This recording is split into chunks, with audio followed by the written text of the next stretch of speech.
Hello and welcome back to the Undercut podcast. I'm one of your hosts, Ellie-May Taylor, and joining me as ever are my two excellent co-hosts, Jesse Billington and Thiemo Daly. How are you both?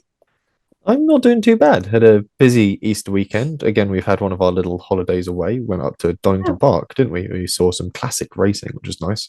We had historic Formula One cars, Le Mans legends, sports cars, gentleman racers, the full works of just interesting automobilia. And of course, friend of the podcast, Alex Brundle was there. So catch up with Alex as well, which was quite nice.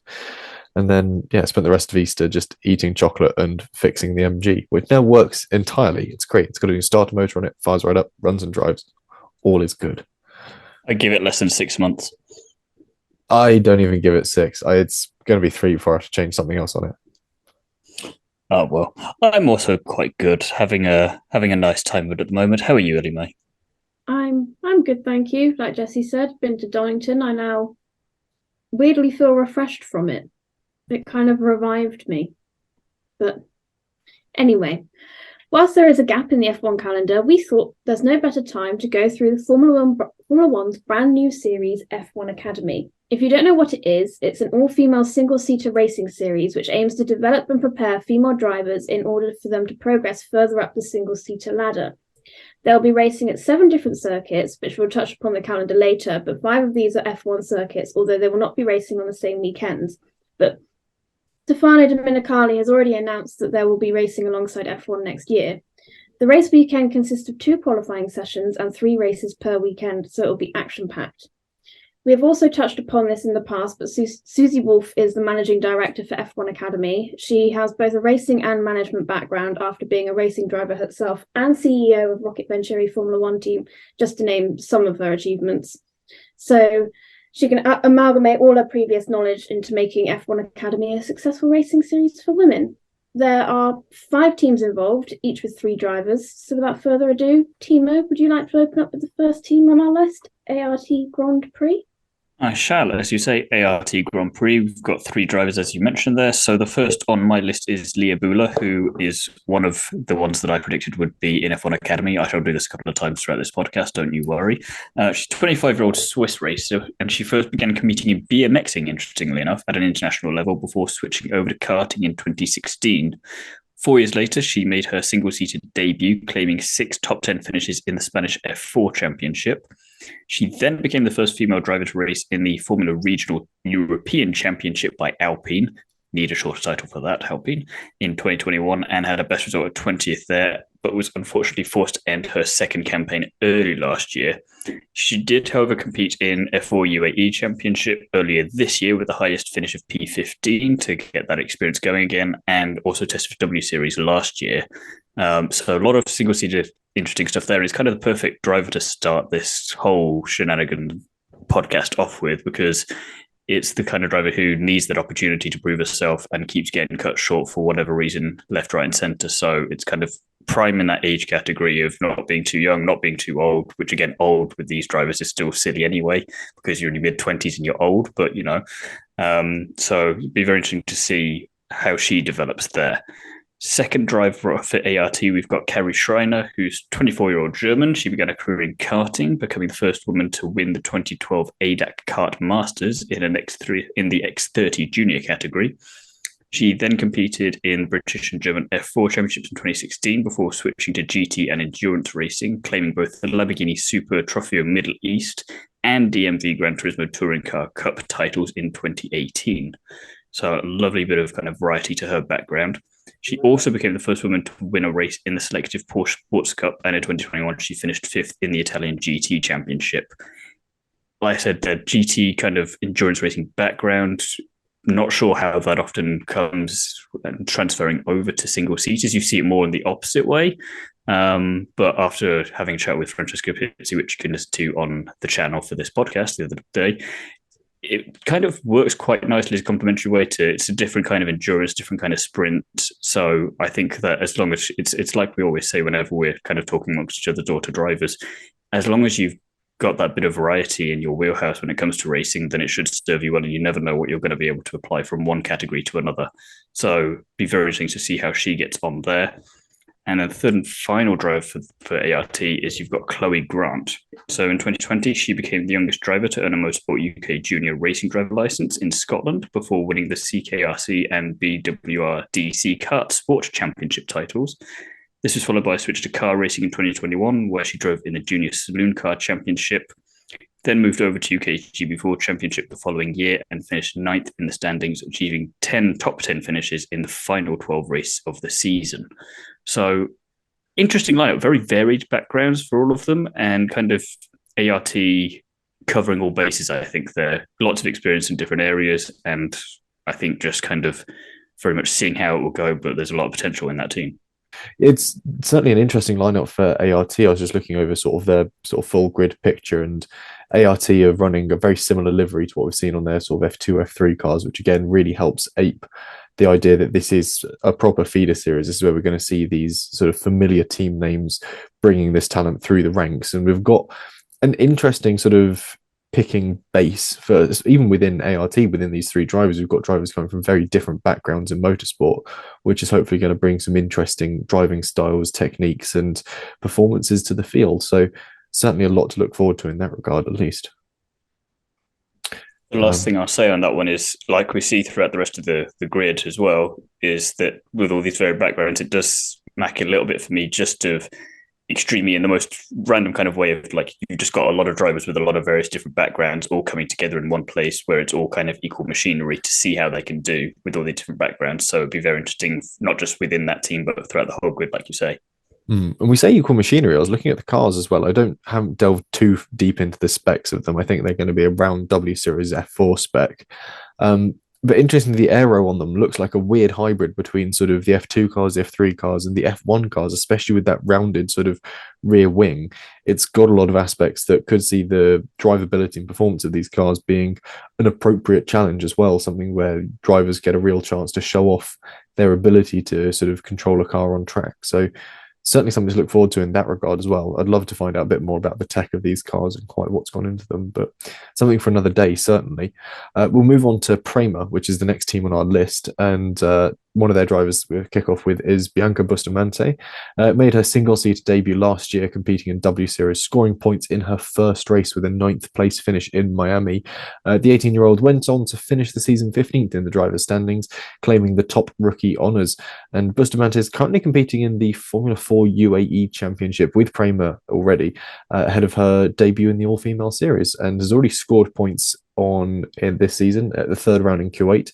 She's also raced in the Indian Racing League at the end of 2022. So she's already got a sort of a good crop of racing background coming into this, and is almost certainly going to be one to watch. Sitting alongside her, we have Chloe Chong, the British Canadian, raced in the British Kart Championships X30 junior class and achieved one of the 4 finalist spots in the FIA Girls on Track Rising Stars program. So one that the FIA has already sort of dropped a pin on and gone, this is someone to keep an eye on. So it'll be interesting to see her progress as the sort of season passes by. And then rounding out the lineup for PREMA, we have Marta Garcia, another familiar name from W Series. She had a very successful karting career, which saw her win the 2015 CIK FIA Karting Academy Trophy and the Trofeo de la Industria. I want to say it is how it's going to be pronounced. Garcia then made the step up to single seaters in 2016, competing in Spanish F4 as a guest driver, returning for a full season the following year with 14 points scoring finishes out of 20 races, which saw her finish 9th in the standings, which, given how fiercely competitive Spanish F4 is, and indeed many F4 leagues, that is not a bad title to walk away with there. Obviously, we've seen her in the past 3 seasons of W Series, finishing 4th in her rookie campaign in 2019 with a maiden win and 2 podiums.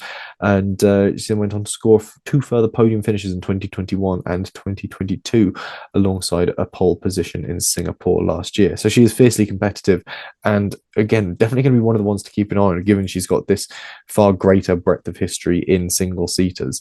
So I'll be interested to see how more adept she is when it comes to transferring that to whatever the Formula One Academy has put together in their tech package this season.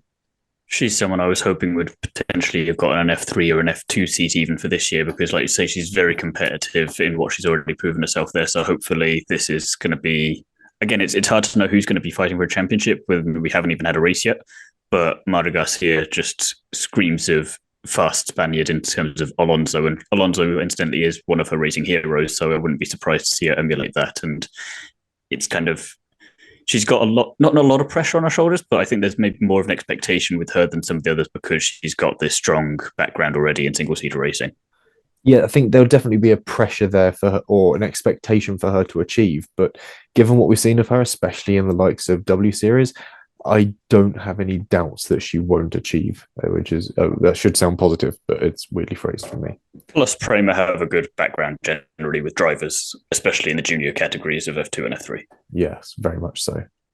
Moving on to Carlin now. Their first driver lineup is Jessica Edgar. She's, fun fact, the cousin of Formula 3 racer Johnny Edgar. She began her karting at the early age of 5 and in 2021 made the list for the FIA Girls on Track Rising Star program. So like, who was it? Chloe Chong. So like Chloe Chong, she's been sort of listed quite early. A 17-year-old took her first steps on the single-seater ladder last year, competing in the GB4 Championship in UK, finishing 7th overall with 1 podium finish.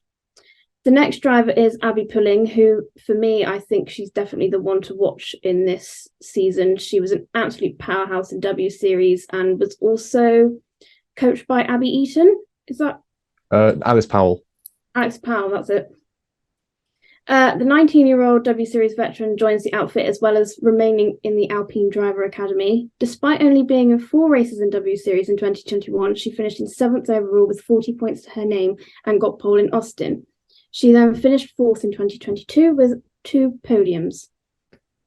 And the last driver in Carlin is Megan Gilks. She's a Canadian who competed in F1200 in 2017 and raced in W Series in 2019, winning the non-championship race in Assen. She finished 6th in GB4 last year with 2 wins and a podium. Was waiting for Jesse to dive on the Abby Pulling hype train a little bit there. It's established I'm an Abby Pulling fan. I just wanted to give you the opportunity again. There's no point in really hopping on that one. I think she's going to absolutely cream this season, and if her past form is anything to go by, she's going to look exceptionally strong coming into this. And I don't have any doubt that she'll be able to really perform at the top of her sort of game with this one. She has been training hard in the off season, so she'll be coming into this in sort of peak physical form. She's been working hard with, as we've established, Alice Powell, her trainer. There is a lot riding on her shoulders, but they look to be strong shoulders on the grounds of carrying a championship at this point in time. And she's even got the Alpine livery on her academy car. So it looks good at this point in time. Everything is lining up really nicely for her.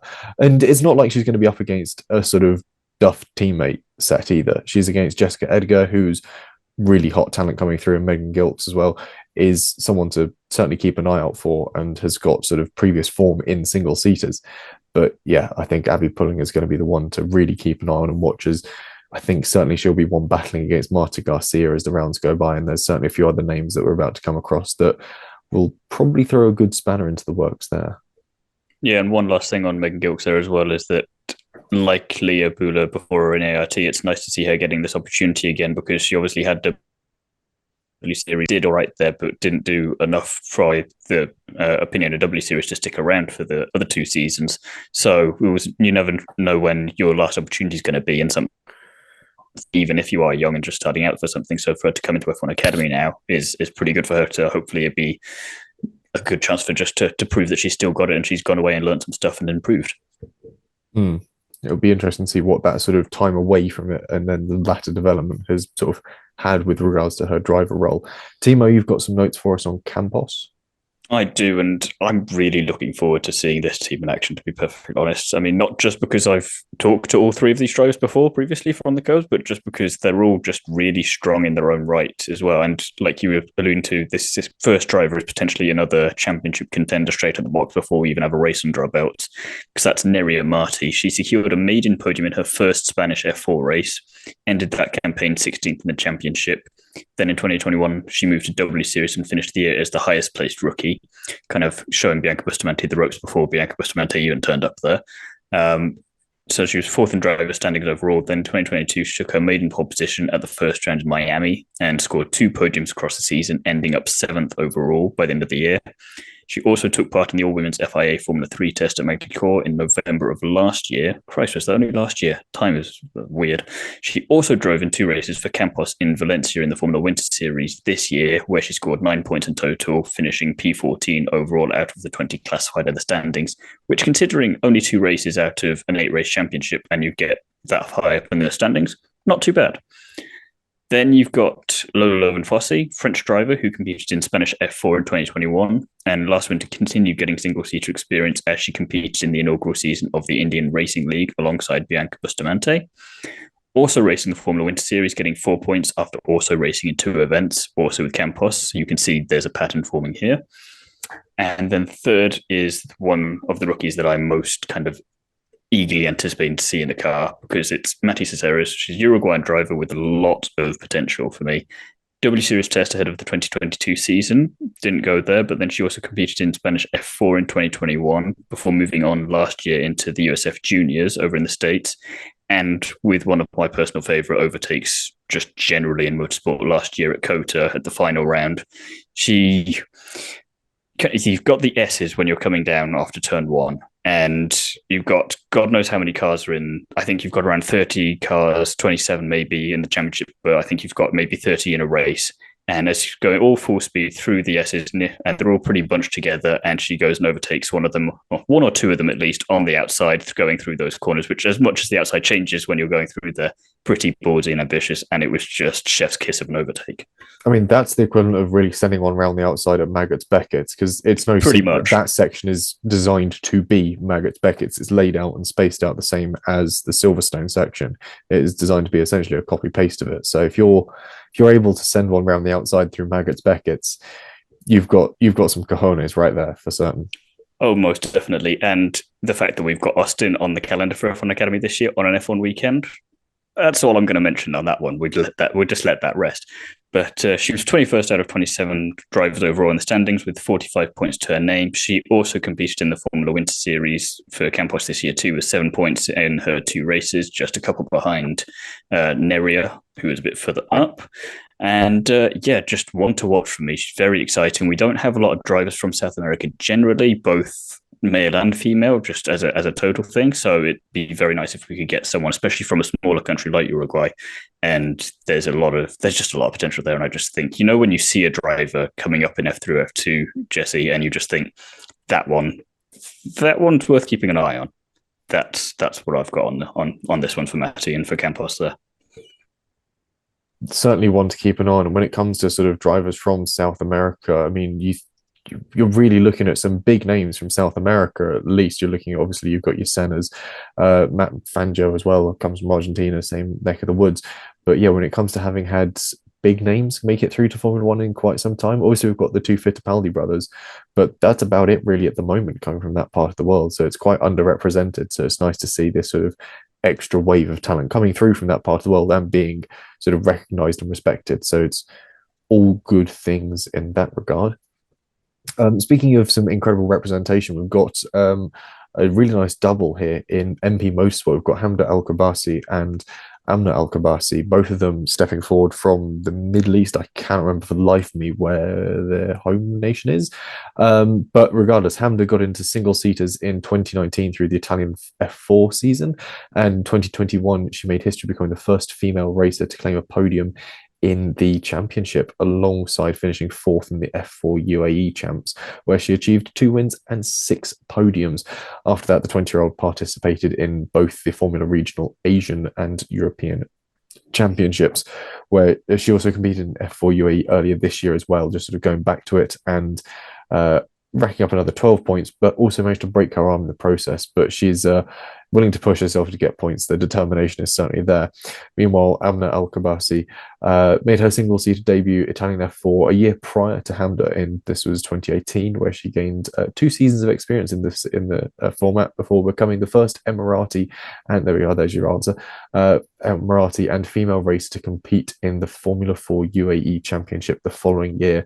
From there, the 22-year-old has also competed in the Asian F3 Championship, Formula Regional Asian Championship, and a 2-round appearance in the Formula Regional European Championship by Alpine. Lots of long championships championship names there, but lots of important ones that are worth looking back on for these two incredible drivers that have really sort of shaken up the field and proven that regardless of where you come from as a woman, you can really crack it into motorsport and make a damn good go of it. So it's incredible to see them make it to a very recognized platform of Formula One Academy.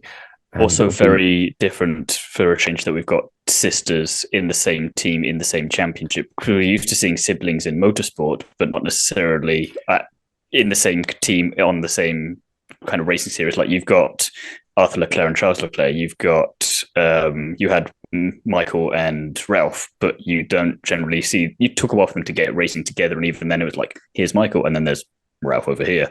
Yeah, you don't have two drivers that are so similar in age, so kind of equal in a lot of ways on ability, and it's going to be very interesting to see how that kind of balances out in the team and what kind of dynamic that will cause, and whether or not the third member of the team, which we'll get to in a second, will be able to capitalize on potential sibling rivalry. Mm-hmm. It'll be definitely one to watch. What year was it that UAE let women start to drive? Good question.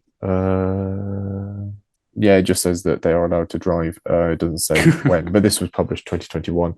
The argument is that essentially, yeah, you're coming from a neck of the woods where sort of female representation or female rights are so sort of behind the rest of the world, certainly the Western world, and getting to see sort of talent emerging from this part of the globe is incredible, given the sort of huge leaps forwards that it's taken for women's rights and how fast all of a sudden we're seeing women come to the fore in sporting fields where they previously wouldn't have been able to. And for them to now have this sort of platform to work from is a good thing indeed. It's also worth noting, sorry, one last thing that when chatting with Hamda, it was interesting to see her mindset that she was having with her racing career, because I was thinking, what's stopping you from, this was before F1 Academy was on the radar and even been announced as something that was happening, but very interesting to see that she was not in a rush with anything. She was very much take it one thing at a time and let me get into this championship. Say it was the Italian F4 championship, for example. She was like, right, let's just maximize what we can do here. We learn about it. If we get points, we get points. If we get podium, we get podium. But I'm not going to be disappointed if I don't get those, whatever. And a very calm and mature head on the shoulders of someone who's very young, let's face it. I know we're very old over here on the podcast, but, you know, in racing driver terms. So it was just quite interesting to see that level of maturity there already, very kind of strictly disciplined in there, but also then very fun, kind of carefree nature on the other side of it, which I think is exactly what you need as a racing driver, all business when you're in the car, but then can be kind of Daniel Ricciardo outside of it. To have that sort of duality nature that's expected of you as a driver, and having that very early on is quite the mean feat. But we ought not to get sort of washed away and forget about the third driver over at MP Motorsport with Emily de Hoos, who's the Dutch team already is a familiar environment for her, as she made her single-seater debut with MP in Spanish Formula 4 in 2021, winning the female trophy that same year. Last year we saw her in W Series, earning a best result of 10th. And the upcoming F1 Academy season sees the 20-year-old having also competed in the UAE Formula 4 Championship with MP. So a lot of these drivers have already been bedding in with their teams in smaller winter series and smaller F4 championships, which is a good thing to see. It's great to see these teams very actively participating in the role they're playing and offering these sort of incredible talents drives in other seasons so they can get used to the way the teams work, get used to the people they're going to be working alongside for a full sort of high level season. And it's nice to see that already there's this level of engagement with them, which is a promising thing looking forwards, even if we do still have a few doubts about the F1 Academy for this season alone. At least there's a lot of active and positive moves being made by the people actually within it, even if it's not from the head honchos. I'm going to switch back to Ellie-May immediately and be very mean and ask you the question, even though we've not had any racing and you've just got the information in front of you, are there any in particular that stand out for you that you think, as a fun, wild pre-season prediction, who maybe is going to win a race, who's going to get a championship? What do you think? I think, as I said earlier, I think Abby Pulling. You're sticking with that? Yeah, I'm going to stick with Abby Pulling. She was, I mean, apart from, you know, sort of Jamie Chadwick and whatnot in W Series, for me, she was one of the standouts of the crowd. So, yeah, I'm going to stick with Abby Pulling. Jesse, you can't have Abby Pulling? Oh, why not? Because Ellie-May beat you to it. Okay. I could go Naray Marty, could go Marta Garcia. I'm going to go possibly a bit left field and go Leia Bula. And also, it's worth remembering that she does have Sauber Driver Academy backing as well. So clearly, someone inside Sauber has looked at her and gone, "You seem quick in a racing car. Come with me, my friend." And yeah, she's certainly going to be one to look out for, especially if the big talents are sort of teams that obviously have looked at Teo Porcher, someone who is fiercely competitive and very fast on track, and someone who's also able to snaffle up Guan Yu Zhou as well, someone who's proven to be exceptionally capable in a chassis alongside Valtteri Bottas and seem equitable. They've got a knack for spotting good talent and moving them forwards. Again, look at the likes of Charles Leclerc, able to find these really good talents and nurture them. If she's got Sauber on side, that for me is a very strong sign. So yeah, Leia Bula is probably going to be one to keep an eye on. Also where Checo started, wasn't it? Sauber. Yes, he did. Red Bull in her future. God help her. Or less. Either Red Bull or Ferrari, so. Oh no. Anyway, I'm going to go for the South American that I was getting excited about earlier because, if for no other reason, South Americans seem to be quick in motorsport, and we've seen that in Formula One in particular. You've got Rubens, you've got Massa, you've got Seb Montoya in F3 at the moment, who is doing decently as well. You've got Tatiana Calderon, who's just been announced to come back to the European Le Mans Series. So that's, and again, Checo, if we're going to go a little bit more north. So I'm going to go and be bold and say Matty Cesaris goes for the title. You've also got to bear in mind, if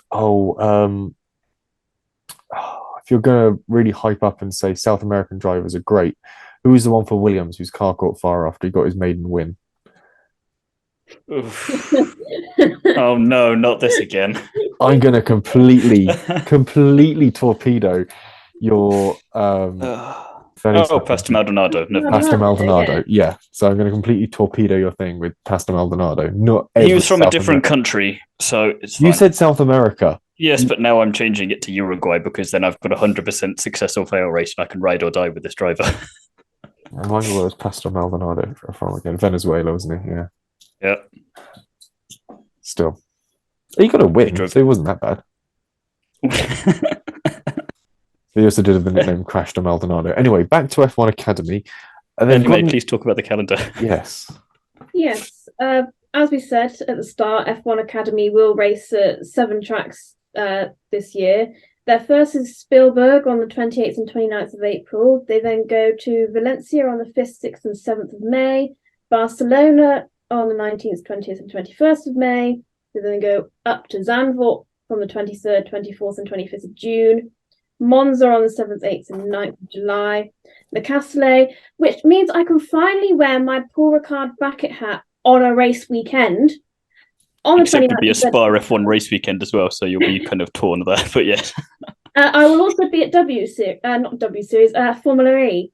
So maybe you need like a hat for them, a t-shirt for Formula E, trousers for F1, and then figure something else out. I don't know. You're the fashion one. Well, I'll make it work anyway. And then they lastly round up the series in Austin between the 20th and 22nd of October. So quite a big gap between Paul Ricard and Austin. I would say the first thing I have to say on this calendar is that we don't have a British round.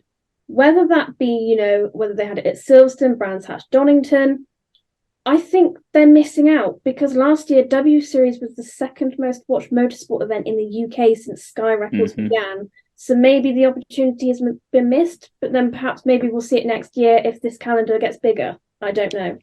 I would agree there because it does seem like another kind of shot in the foot that they've given themselves unnecessarily there with a few of things like the example that Monza and Castellet are on F1 Grand Prix weekends, but not actually at the same circuit that Formula One is at.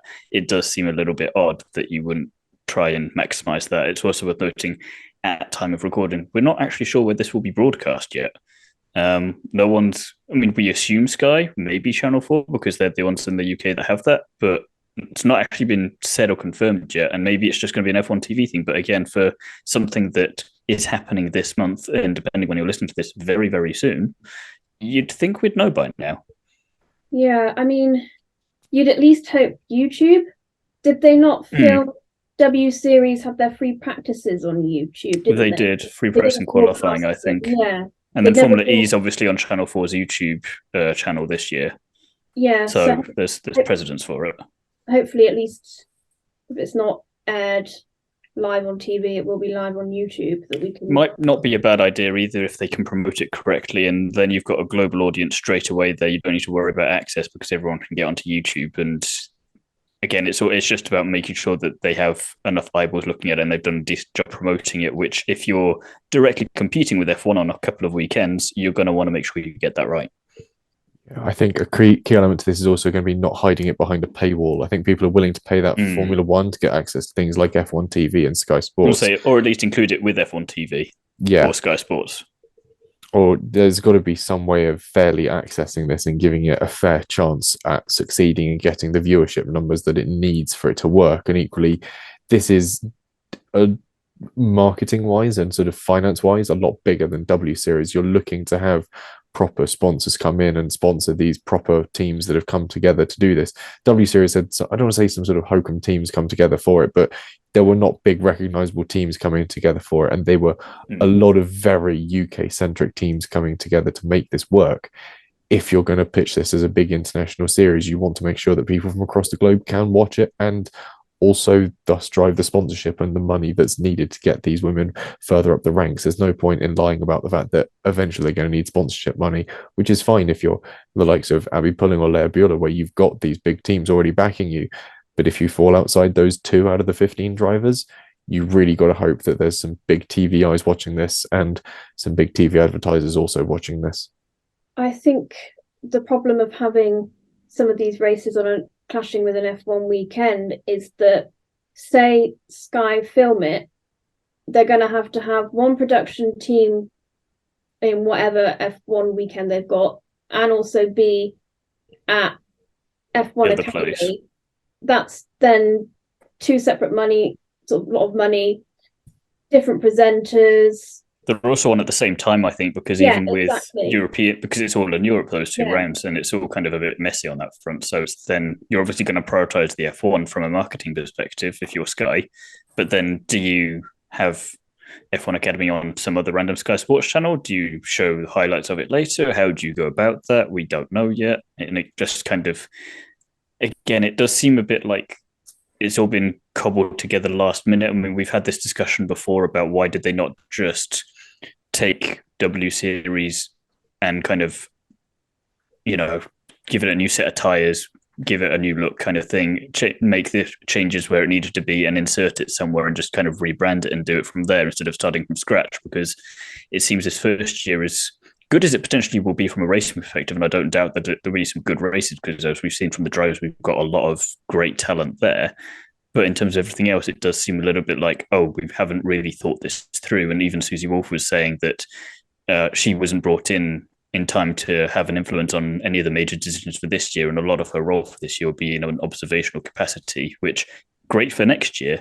But if you're trying to get people, like you were saying, Jesse, and sponsors to look at this to help with the careers for all of these drivers, regardless of where they end up in the future, you kind of got to start off on the right foot. And it seems a little bit duck-footed. Yeah, I think we can forgive it its foibles in the grounds of it didn't have the best heads in charge of it when they put together this first season. The real acid test will come in its second season. I'm willing to sort of give it a dog point here run. And see how it goes. But I think ultimately there is a lot of pressure on it as a season to perform, and that's positive pressure. People want it to perform.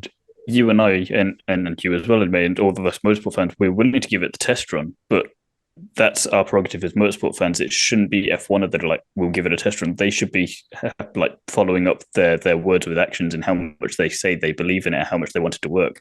Why are they not putting that effort in straight away out the box instead of kind of dilly-dallying a bit? It's kind of smacks of, we're going to make it look like we want to do all this stuff, but we're going to distance ourselves just enough so that if it does, it's kind of what they do with W Series, we'll support it, but not too much in case it doesn't work. And for something that's directly got F1 in the title, not the best approach, even if that's not what they intend, it comes across wrong in messaging. I think the other problem you're going to have is that this year you've got 2 qualifying sessions and 3 races. If this then joins F1, the F1 calendar next year and follows F1 around, you're not going to have 2 qualifying sessions and 3 races, so it's automatically going to change next year. You say that, but not last year, was it, Jesse? Or was it the year before that we had 3 F3 and F2 races? It was absolute chaos. Year. It was last year, yeah. We had 3 for each. We had this kind of thing. We only had the one year before. Year before, it was 2021. Yeah, we had one qualifying session, but we had 2 sprint races and a feature race. And whilst we somehow managed to watch all of it, well, at least I did, it was doable, but it turned into a very long weekend. And I think if you have F1 Academy doing that, then you're not going to get F2 and F3, or at least one of them on the same weekend there, and you're going to have to be very selective in where you put all these championships. I still don't mind the idea of saying first 6 rounds of the Formula 1 season is all of the F1 Academy season, and then the next 6 rounds are all F3, and then you've got all F2 or something like that, because otherwise there's going to be such massive gaps between rounds. Like you say earlier with Le Castellet and Austin, it's smacked of F2 for me, because there's this massive gap between their penultimate race and their final race. It's like 3 months gap or something. And it's not great for the drivers, because you just get into the swing of things, and then you've kind of got this one-off kind of round on a weekend where you've just got to launch everything at it and hope that it goes well. Because if it doesn't, with 3 races and 2 qualifying sessions, if you get off on the wrong foot there, that could really torpedo your weekend. However, I will say, when it comes to trying to cram as much into an F1 weekend as possible, if you look at things like Monza last year or Spain, you do get your F2, your F3 and your F1 all in there. And in Monza, we even had Porsche Super Cup on top of that, and obviously track demonstrations and other things going on around the circuit. It's time. Doable. There is plenty of time, but you need to have the more conventional track timetables of a qualifying, a sprint, a feature done. And you want to ensure you get that quality aspect rather than the quantity, and just try and cover it off that way. And you could fit it in quite easily. We saw Porsche Super Cup a hell of a lot. It's great racing, Porsche Super Cup. If you ever get a chance to watch it, or if it comes up on Sky Sports, watch it. It's actually quite entertaining. It's also where a lot of the soundtrack for Drive to Survive comes from. You might recognise the sound of flat 6s instead of turbocharged V6s. I wondered how long that would take. But yeah, there is definitely a gap in F1 weekends for F1 Academy to slot in and make up that standard, as you sort of see in that sort of an F1 weekend. It always goes F3, F2, F1, and then the cycle starts again for the next whatever element it is, whether it's a free practice, a qualifying, or a sprint. It goes F3, F2, F1. There is no reason that you couldn't sort of squeeze F1 Academy in and then go F3, F2, F1, F1 Academy, F3, F2, F1, and so on and so forth throughout the weekend. It's perfectly doable. I think then you have to start looking at what countries. It would almost be in the summertime where you have the longer days, so there's more light. So is it then going to be sort of more European? We don't tend to really worry about that, because we sort of bounce from Australia to when Australia's in sort of its late summer up to Europe as it sort of comes into spring, as the days start getting longer. We sort of almost follow that equinox as it flip-flops between the 2 hemispheres. So the day length is never really too much of a problem. The thing that often is, I think, when it comes to planning, is noise restrictions. How long you're allowed loud noises to go on for seems to be more of the issue. With like permanent race circuits, it's not too bad, but even then, the most iconic one for that is things like Laguna Seca. Everyone always goes, well, wish Formula 1 would do Laguna Seca. You can't. Someone lives literally right next to it. A house that was built way before the circuit is next to it, and there is a noise limit of something ridiculous like 92 just do decibels. What they did in Spa and just demolish the house. Someone lives in it. They would be very upset. Demolish around them. But the fact of the matter is that that would then become the limiting factor, is probably noise restrictions. I think time-wise you can get away with it. You start having the more sort of, I don't want to say night races, but dusk races, where you start getting the sun go down, like Australia, like we've seen in COTA, where the race goes on a bit later just to sort of deal with the heat. That would be a great gadget test for noise-cancelling headphones, though. It would be the ultimate test, certainly, having someone go flat through the corkscrew in a screaming V10 F1 car, but again, I think it's moot. But the fact of the matter is that there is certainly space in the F1 weekend to have F1 Academy, and I know that's something that Susie Wolff is looking towards bringing in. We're going to have it officially already on an F1 weekend next year, according to Minicali. It's just going to be, like you say, Ellie-May, what form that takes. Will it keep the same format? Are we getting maximum racing this year so we can have more opportunities to showcase all the drivers and the teams and what they're capable of, and then we can refine it a bit next year? Is it kind of like any of the early championships when they were starting out, like Formula E, Extreme, Nitro Rallycross, where they're kind of, we've got an idea, we'll see what the fans think, and then we might actually listen to them and make some tweaks and see what works and what doesn't, and test it out in that way. We just don't know yet, and it's tricky for us to speculate too much beyond that. I guess you would quite happily compromise having less races. Say they have like maybe one feature, one sprint, if it meant that they were then on the F1 calendar. So, and it's a method that already works well for the two feeder series and gets them embedded in that kind of a layout for when they do progress later on into those categories. Which is the main reason why they've got F1 Academy, is so that they can then go up to F3 and F2. So if they then can fit into, if they already have that background of how F2 they've and got all F3 the basics sorted. They've already got a plan of how to go about things. Definitely going to be interesting to see it this season, regardless of where we see it, i.e. platform-wise, and certainly where we see it next year circuit-wise will be as yet to be determined. But on that note then, before we finish off, because I want to end this on a slightly higher note, we've got 7 rounds this year. I want from both of you, and I will do it myself, which one are you most looking forward to seeing go racing at? And then if you could choose any Grand Prix track on the calendar for next year that isn't where they're going this year, where do you want to see them go? Jesse, I'm going to be really mean and come to you first. Circuit I'm most looking forward to them at is Zandvoort, because that seems to produce pretty good feeder series racing. We've seen it previously with the F2, especially last season. It produces good racing. It's a tight circuit that demands awareness from drivers. And Crane Cam, which I absolutely loved that last year. But I think because of the tight nature of the circuit, the fact that you have to be on your toes going through those sort of the tighter parts of that track, it really opens up the opportunity for drivers to not only make mistakes, but at the same time also show off that they aren't going to be making those mistakes, which is something that F1 teams are going to be looking out for.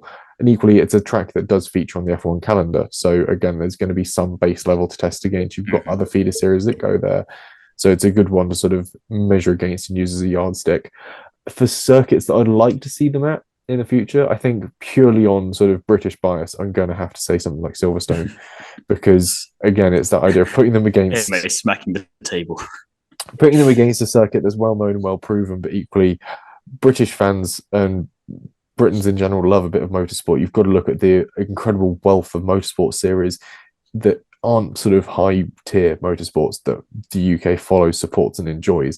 There is certainly a home for F1 Academy in the UK. Over the weekend, we had people crowing about Ginetta G4s. We had the Caterham series going off. It's been a busy weekend gone for professional low-level motorsports, and or sort of, I don't want to say low-level, but sort of feeder series style things. The Ginetta G4s is what Lando Norris went through. It's what Abby Eaton went through. It's what I think Jamie Chadwick even did Ginetta G4s at one point as well. So it's a good feeder series and a good base point. As a country, we lap it up. As a society, we enjoy it. So I think there's definitely scope for us to take on F1 Academy and enjoy it as a series. Ellie-May? I will go with Spielberg. I think that obviously it's the first race on the calendar. I think they'll still be trying to find their feet and sort of trying to show their domination. And also it is a nice track. You've got sort of the undulating nature of it. And yeah, I think that one for me is the one I'm looking forward to. I wanted to say Silverstone for who I want. Mainly for the reasons that I said sort of earlier on. I'm trying to think where, not so much what's the best track, but where the sort of series itself will get sort of the best coverage. Yeah. I'm trying to think sort of big circuit. Again, because they're already at Austin, because that would have maybe been my second one with COTA, because that usually has like a big following. Vegas it is. Who would I choose? You have a I'd drum go roll for effect in there for her. maybe I'd go for one of the Middle Eastern countries. Maybe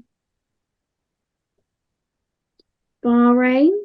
Yeah, I Yeah, think fine, Lancer. yeah, I'll go for Bahrain. I mean, again, like you were saying earlier, one of you, I can't remember which, but we've got great feeder series action. Oh, Jesse Zandvoort for F2 and F3. So Bahrain's also proved very good this year for feeder series there. So there is a lot of potential there as well for F1 Academy if they wanted to. So, and again, differing times of day, maybe they'd get a little bit of evening, kind of a drive into the evening race because of where it'd be placed on the weekend. That could be quite a fun kind of element to have to it as well that the F2 and the F3 don't really have, and what F1 used to have. Yes. Who would you have, Thiemo? I'm not sure now. I'm just trying to think because Monza seems like the obvious example, but I want to say Le Castellet just because it's a curious track. It's no, I'm not because I want that. I never want that. But because Le Castellet, it's a curious track because for F1 it's kind of racing, but for the European Le Mans Series, very good racing. And we've seen feeder series of F2 and F3 have kind of a mixed bag of it. F3's been more good there in the past, I think, than F2 has been. Iwasa, when he was in F3, I think did some brilliant racing there, if memory serves. So I'm going to say Le Castellet in the hopes that works out. As for where they would go, let's keep it 3 for 3, South American, Brazil. That would be fun because we don't see feeder series there at all. And Jesse nicked this from me the other day when we were talking about F2 and F3 for where we'd like to see them in the future. So I'll beat him on that one as he took Silverstone as well there. And again, it'd be nice to see just F1 Academy at a track that none of the other feeder series get to go to, really. And kind of if you're really going to stand out from everything else and try and get new eyeballs on you, and if you've got Spanish-speaking drivers and at least one from that part of the world, that's not a bad idea for sponsorship as well and kind of open that market up a bit more for them. They've only got the one Grand Prix in South America if you don't count Mexico because that's more central. So why not give them a bit more bang for the buck? Brazil is Portuguese speaking. Yeah, but beggars can't be choosers. I think Brazil is a good answer, actually. Spanish people will come and watch. There we go.